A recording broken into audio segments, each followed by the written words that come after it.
Good people, welcome to the Maize and Blue Review. I'm your host, Desmond. Thanks so much for joining me. This is the Michigan Football at the Voice of College Football channel. Obviously, if you're here, you're probably familiar with Mark Rogers, who has the main channel, which is the Voice of College Football. So please like, subscribe, give us the thumbs up, give Mark's channel the thumbs up. While you're jumping in the chat, feel free to also, give this the video a like. It definitely helps spread the word. So come on in.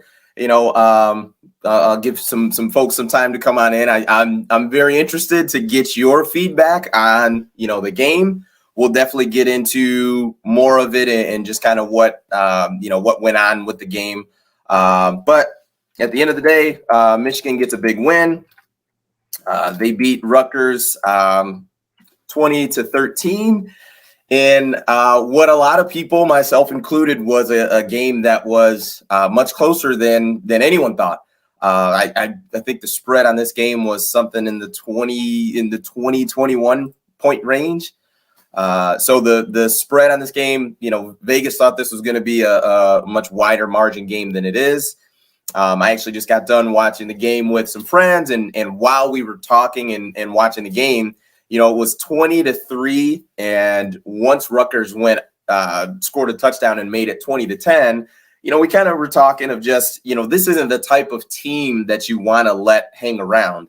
And obviously, as that continued to happen, it ended up being much closer, a bit of a dogfight. Even on Wednesday, myself and Mark, we were chatting about the game coming up, and Mark had mentioned it of having the run heavy offense that Michigan does. While it creates, there's such a low margin of you making a mistake, what it does do is teams that you're probably more talented than, it keeps them in the game. So you have sometimes a much closer game than you probably, than the talent level would even show. And it's tough to look at the Rutgers game and say that there's a huge problem there, while also not looking at the past three games of Northern Illinois, Western, and Washington and say, hey, this can't work, right? There's got to be a balance of, what happens in the game. But like I said, as you guys come on in, I'm very interested to see, your reaction, kind of how you feel about it. The way I'm going to treat it is a win is a win. You have to update your resume every week. That's something that Shannon Sharp says on a regular basis. You got to update your resume. So it's a win. It wasn't pretty. You're not going to get any style points from it. We'll get into kind of some of the things that we saw, but I'll look at it as optimistically as I can, in that, sometimes for a team, you need to have some adversity. And in Michigan's previous, 3 games, there really wasn't any adversity that they faced, right? Those games, even the Washington game, which I think ended up being 31-10 or something like that. That game was never close. That game was, it didn't feel close. Let's put it that way. It was a game that, Michigan was in control. There was no stress.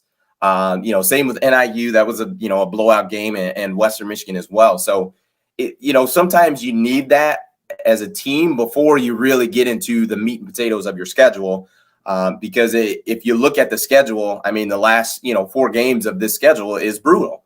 So you need to figure out exactly who you are before you get to those games. And you need to figure out what it is that you can do as a team, in order to go into those games confident with what it is that you can do.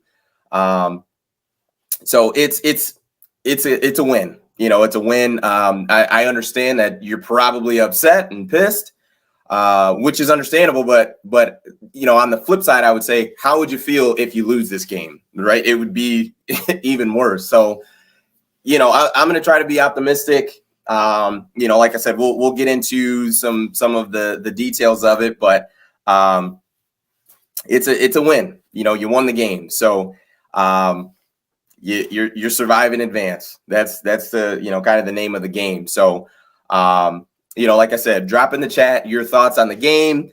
Your thoughts with, Michigan, your thoughts with Harbaugh, with Gaddis, with Cade, everything kind of. I'm curious and interested to see, how you guys are feeling on it, and we'll start to go through some topics here. I'll get the ticker rolling. As I mentioned again, this is the Michigan Football at the Voice of College Football channel.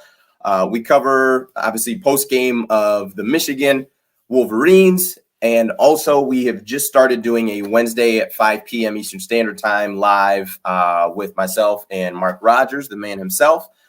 So please join us Wednesdays at 5 p.m. Eastern Standard Time.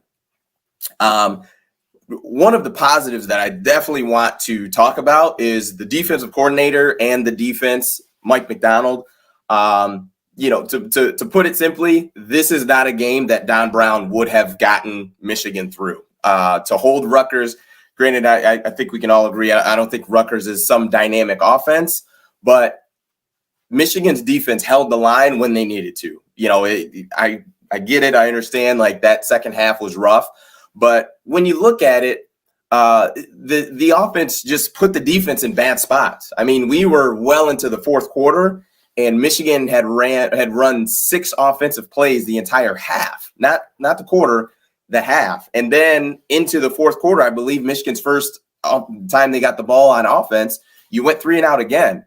So, your defense is just naturally going to get tired. Like we talked about it on Wednesday of, being able to have fresh, running backs. We talked about Blake Corum and Donovan Edwards and Hassan Haskins, right? But on the flip side, for a defense, it's generally just going to be your starters. It's going to be your main 11. You may have a couple guys that, have sub packages, things like that, but it's mainly those same 11 guys. I saw Aiden Hutchinson basically on darn near every play out there, right? So to be a defense and Rutgers had a 91-yard drive, right? So after that drive happens, you get to the sideline, right? You're getting coached up.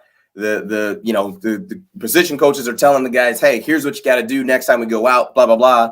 Well, the offense goes 3 and out, and you're right back on the field again. Like, that is an exhausting thing to happen. And Rutgers had a lot of sustained drives. I mean, they had, I think it was 21 first downs in the second half. So to consistently put your defense out there like that is that's a big ask in today's football.